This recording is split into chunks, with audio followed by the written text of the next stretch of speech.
All right, we're at that hour. I want to wish you all a happy new year. Hope you guys had I'm not afraid to say it, so I still say Merry Christmas. I hope you had a Merry Christmas. Let's make it a prosperous 2024. Today's call, I was thinking about it, and although it's financial initially, I really just things that either I've started to do or I suggest maybe doing to help us to sort of live the life that we want to live, right? Because with so much chaos in the world and you just, the left hand wants to be called the right hand says no, I'm left. It's just a lot of nonsense out there. So I try not to get caught up in political conversations, try not to get caught up in religious conversations, but I do know how I was brought up. And, I do think that being happy and we get one chance on this planet. And that's why I continue and will continue to do these. So thank you for taking time out of your day and joining us. And without further ado, let's go through some things that we can do, check the box, make sure that we're all situated, right? So the first is, update and review our beneficiaries, right? So most folks fill out their employment paperwork and name a beneficiary where needed. And then maybe they job change or they get married. And, unfortunately, sometimes a divorce can happen. And I share this story because when it first, was made known to me, it shocked me, right? And then I had a real life case in my office where this happened as well. And, an article in the New York Times, or I'm sorry, the New York Post recounted how a husband lost his wife's entire $1 million retirement account because her beneficiary form had never been updated when they married. And so she worked in the school system for years. To amass $1 million in your TSP or 403B is just short of stunning in and of itself. And all the money went to her sister and nothing to him. His wife had been a teacher in the New York school system and completed the beneficiary form early in her teaching career. So after marrying, she never updated the form. And the story that I share is I had a client come into my office that had been divorced and had been my client for a couple years. And what I found out was we had to call a company to orchestrate or initiate a IRA or a 401k rollover. And when we called the company, one of their qualifying questions was, who is your beneficiary? Now, he had been divorced, was remarried, and she was not in the room. The new spouse was not in the room. But he turned around, and when he named his current spouse as an answer to the question, it turned out they said that is incorrect. And then he named his former spouse. We since got that changed, and when then the money rolled over and it was all corrected. But oversights happen, things happen. We get busy in life and life changes and we think we got our I's dotted and our T's crossed. So it's not a bad idea that to go pull documents that you think are one way and make sure that whoever you've named as a beneficiary has not passed away or that you have not divorced. And so that's why I wanted to share that. It's just good and prudent. Number two, implement or update your wills and trusts, right? So tax laws change, people move, pass away, and yes, even divorce. So, in the past, I've talked about legacy lock. That's still an option, right? And, it's a reasonable for a non-complex estate. Happy to help you with that. If you're in New Jersey and you want to deal, with a will and trust and create some documents the old-fashioned way, this is a law firm. Ed Waxer is a gray-haired gentleman there. He was my mentor, and I've known Ed for 25 plus years. And on a lot of my estate planning cases, complex. I mean, he just helped one of my clients with their buy-sell agreement for a company that they own, and it's just It's nice to be able to have a team of legal experts. Dina, there's the young lady standing up to the right. She also has been to some of my public events, and the whole team is just very knowledgeable, very helpful. And if you have questions, New York, New Jersey, Florida, I think Pennsylvania. If not, they can go, other states, but then you're sort of like, you may as well just go to a local attorney in your area. So, it's just good, again, prudent to review. A lot of times people will do their, as I would ask this question, hey, have you updated your wills and trusts? And I could tell you out of, 10 people that would walk into my office, some people would have done it, but they did it 15, 20 years ago when their kids were young, and now their kids are maybe teenage years or in college, and things change. So it is something, a little bit of good housekeeping to go back, pull those documents, maybe connect with somebody that use a program to review it so that you are current. And again, especially because the tax laws change, so I would encourage you to do that. Here's all the contact information should you need it. So, review asset allocation of investments. And there's something that happens, and quite often when we're working for a company, and we know that based on your age, maybe you're in our early career, maybe you were okay with an element of risk, and maybe we say, hey, I want a 70-30 portfolio. And then as we get closer to retirement, we drift back to 60% equities, 40% bonds, a little bit element of cash. And then as we start to approach retirement, we want to take less risk. But what happens is something called portfolio drift. And if you've ever seen the movie Fast and Furious, where they're all drifting, right? That's why I put a picture of the car there. It is okay to balance and rebalance your portfolio. It's actually prudent to do so, right? So that if your portfolio during a period of time starts to drift, and what I mean is, let's say, and the picture shows, for whatever reason, cash has started to become abundant, right? So the green area in this model had started to expand. Well, now that, where do we put that? Do we put that back into the allocations to keep our portfolio truly balanced? And so that's just something you can do at work. You can contact your plan administrator, your advisor that's overseeing the plan, and ask them to do so. So I felt that was prudent and worth mentioning.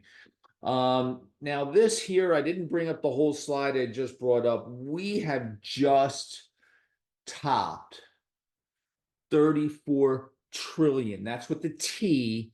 That's an obscene amount of money. And again, I get angry when I look at this amount of money. The recklessness and the spending that our government has continued to demonstrate.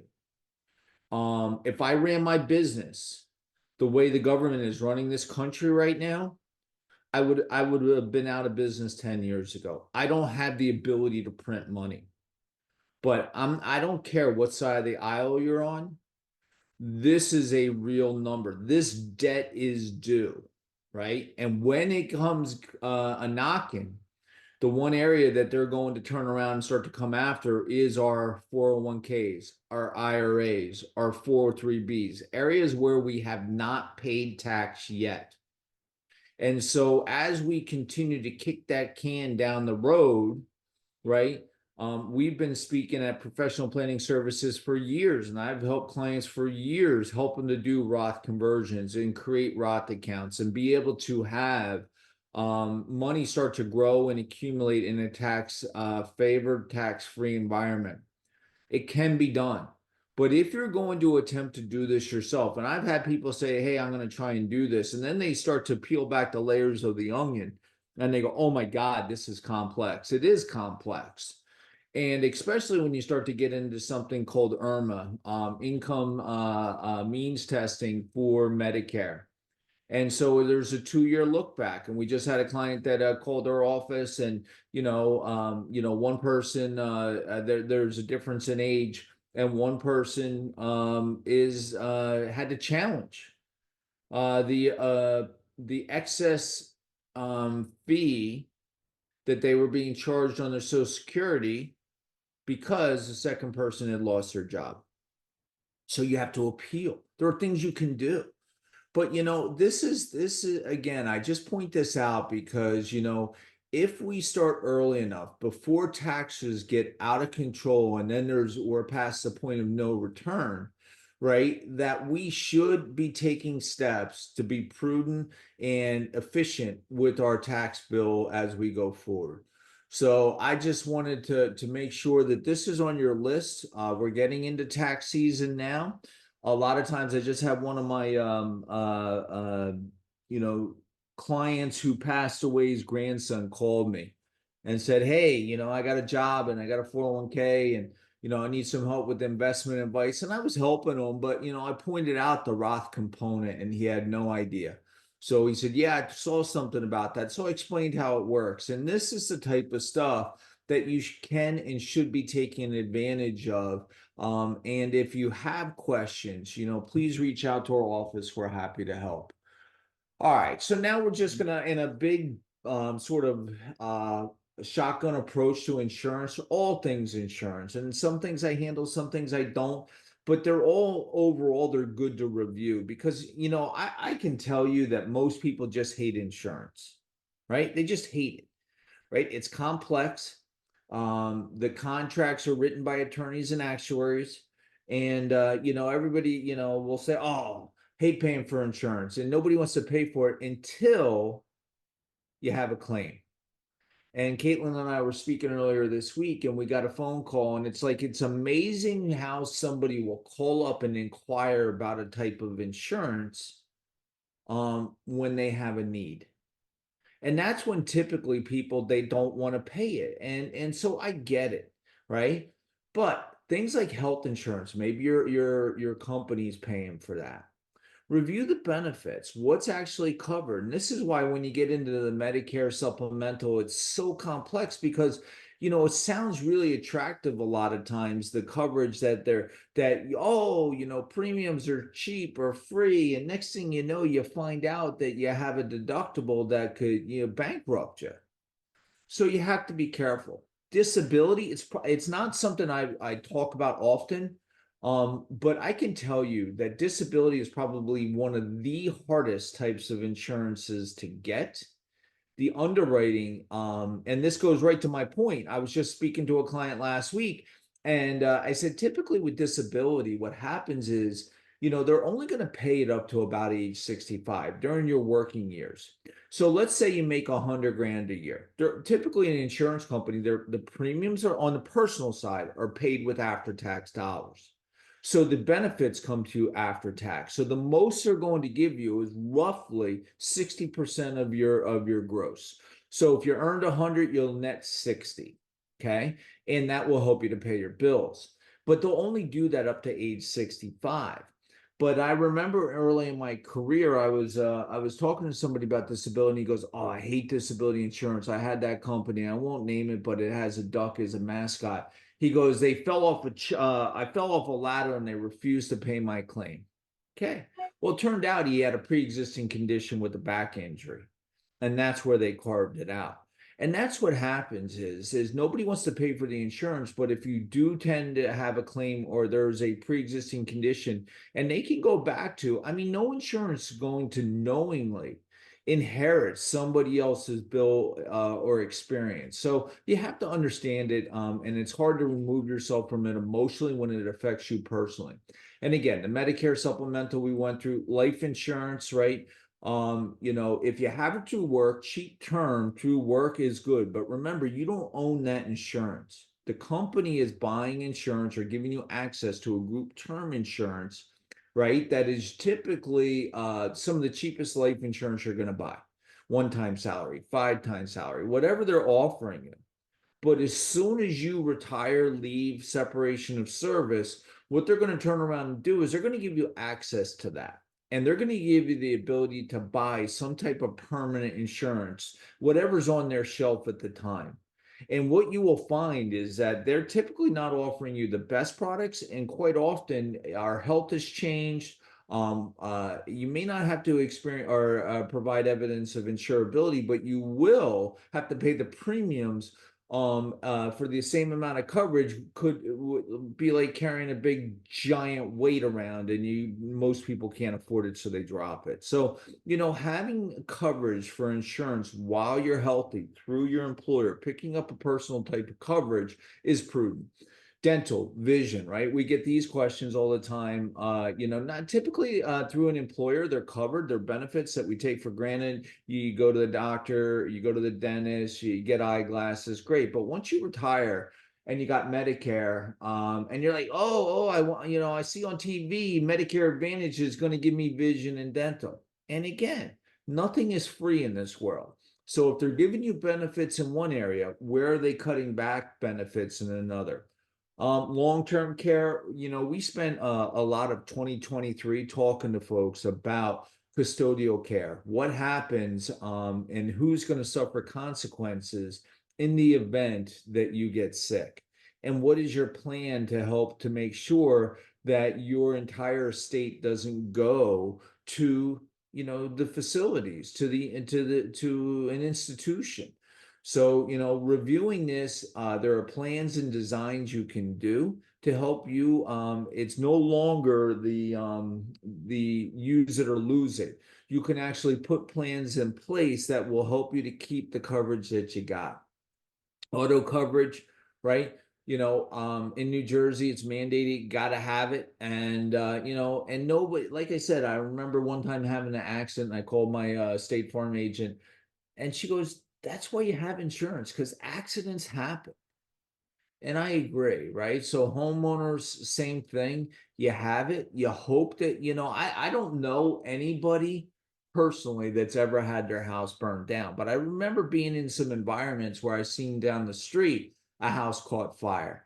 So, having this type of coverage, is not only prudent because they're some of our largest, assets. And so protecting it with insurance, and again, nobody wants to throw their money out the window, but we also don't want to lose 100, 200, $300,000 towards a house or an automobile where I get sued for, an injury. So we all understand the purpose of insurance, but reviewing it while we are not necessarily in a crisis is prudent. Now, I put down flood insurance because in New Jersey, it's now required, and depending on where you live, the closer you get to the shore, it's expensive, right? Because these insurance companies have been taking it on the chin, right? Every time a hurricane comes or a flood comes or something comes. So, just be aware that when you're buying that second home, and just because it's not, the flood insurance is not there now, doesn't mean it might not be there in the future.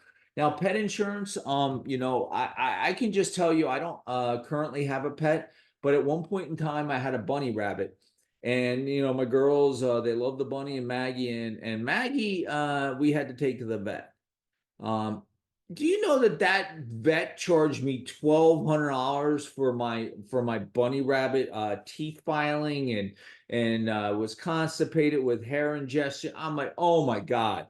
Like, it's obscene. So, there are plans. I've not done it through my office. I'm certain we could find out, but it's something that may be considered. So keep that in mind. All right. So, keeping and creating an emergency reserve, right? So this is I've talked about currents last year, and I will continue to talk about it this year. But whether it's currents or anything, what I know is human nature, and that is that as money gets direct deposited into our checking account, that once it hits our checking account, it's typically going to be spent on lifestyle. Something's going to happen. So make sure that you create a place where really you have an emergency reserve.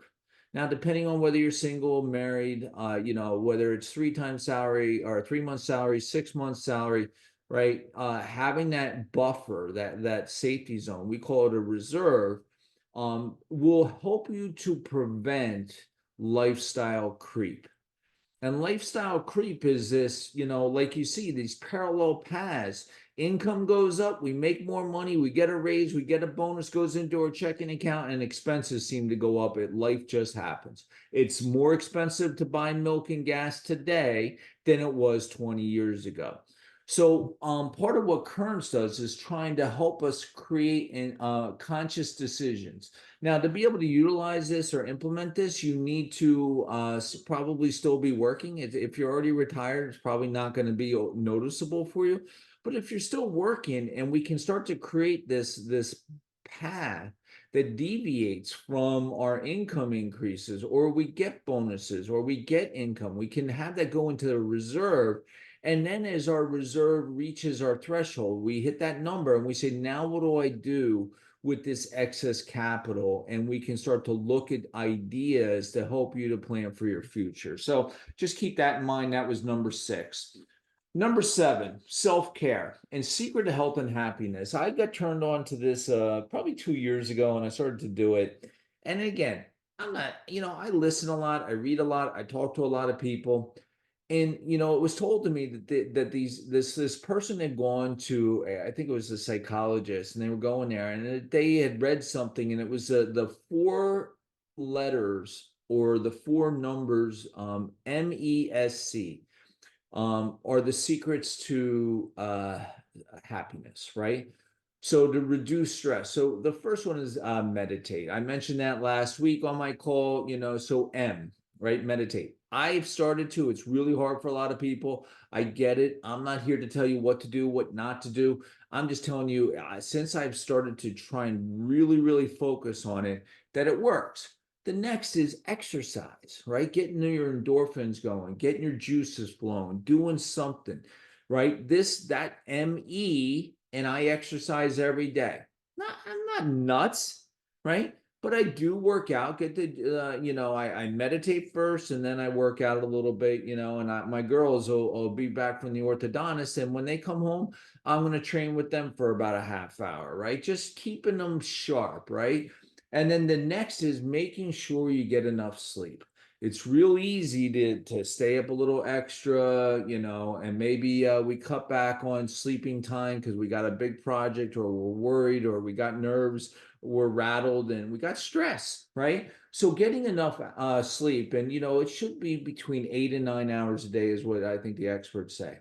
And the last is connectivity, right? So having and belonging to some type of network group, friends, people that are common, like spirited, right? So that when you actually enjoy being with them, right? So that connectivity, I'm not talking about work, right? I'm talking about things like, for me, it's my Kwoon, it's my, the people I do martial arts with, right? Just being able to plug in with them, because I know that we're sort of all on the same page. Maybe it's people at the gym, maybe it's somebody at your craft store, or your craft club, or a book reading club. So something where you feel like you can plug in, look forward to seeing folks that are like-minded like you. And I think that there's some truth to that. So I wanted to share that. Number 8, laugh.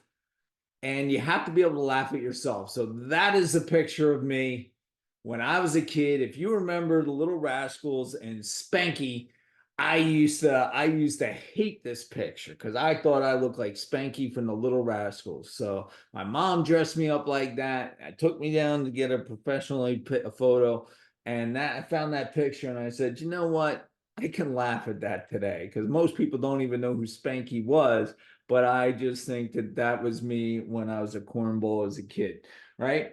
And then, all the other things, date night, spa day, massage, whether you're single, married, whatever. There's a number of things that I think you can and should put on your radar to do, right? Go bowling, go to the movies. I love action films. I love comic books. I love I got a broad array of interests, but not everybody's me, right? Tree bathing. I had never heard of that, and then somebody was sharing with me what it is, and I do enjoy walking through the woods, and apparently there are some chemicals that are released by trees that can be very soothing.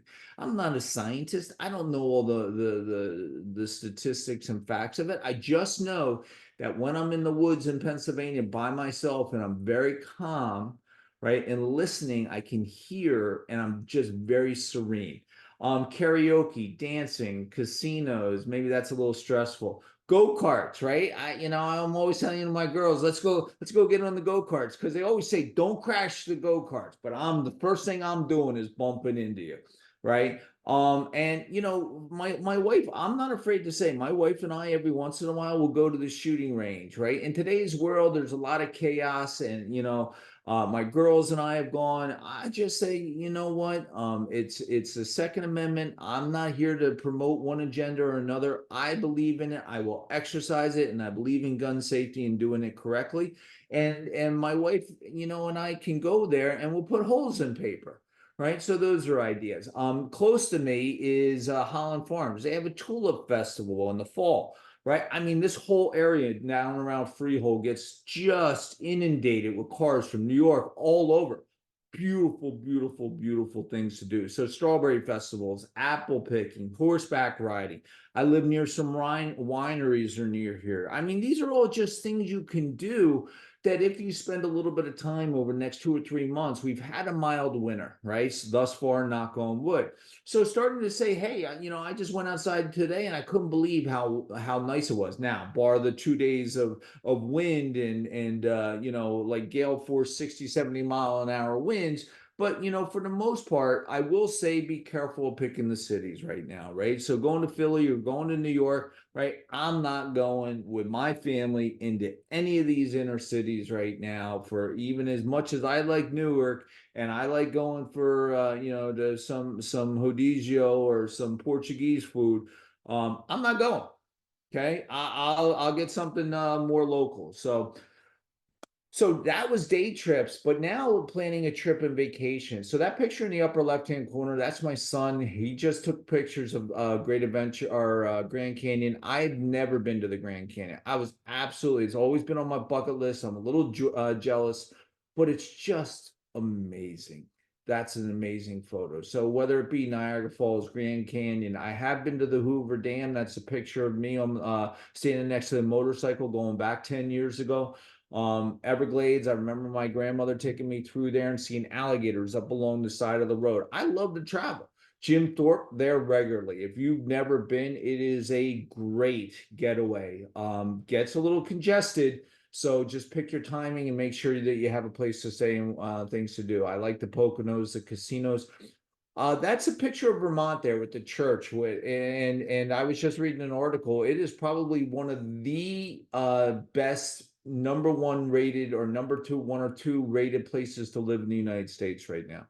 And again, no, all politics aside, I love nature. And when I used to ski in Vermont, and I haven't been there in a minute, but I do enjoy it. So if you're looking for something to do, and then the cruises, I love cruises. I was able to go on one last year. I'm going on one this year for my 60th. One of my mom just got back from Royal Caribbean, and one of my clients I think is going. I think he's on the call. Is going in May, and these are cool places to go where you can see things. That, your room follows you around, the bar follows you around, the food follows you around, and you can have a good time, right? So I know a lot of people that cruise pretty regularly because it's that enjoyable. Disney, I'm a huge Disney fan. Never gonna stop, love it. So that's always something. Somebody I was talking to, one of the things that I think is now all the rave is day trips. Somebody flying out of Trenton, on Frontier and running down there for the day and coming back that night. That's a little too extreme for me. If I'm going, I'm unplugging. And then make time for spending time with family and friends and loved ones, right? So, there's my family in the all the way to the left, my partner's in the middle, my son and me on the beach, upper right.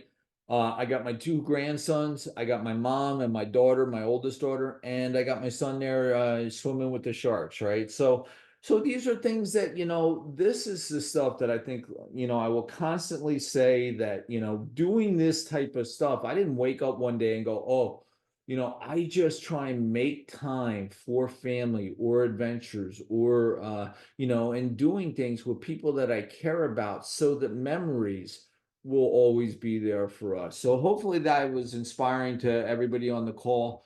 I do want to talk about some upcoming events. New Jersey 101.5 called me last week and has asked me to be a guest speaker on a panel. So it's I'm gonna go to the studio and that'll be on January 25th from 7 to 8. So I'm looking forward to it. I feel honored. I feel like this is all things Jersey, and will be broadcasted, and you'll be able to see it on Facebook. So as I get all the links and the details, I will share that. I'm also in talks with, again, last year I was able to get back into Rutgers and did a couple events at a couple area colleges. We're going to be back at Rutgers and we're going to be talking about Social Security, right? It's a complex arena. So we got some events coming up, and as soon as I get dates and times specifically, I will share those. So that was my chat with Chris this week. Next week, I think we're going to be on a market recap. So we'll go from there. Without further ado, I want to thank all of you. Have a wonderful 2024. If you need me, reach out. And, again, thank you for being on.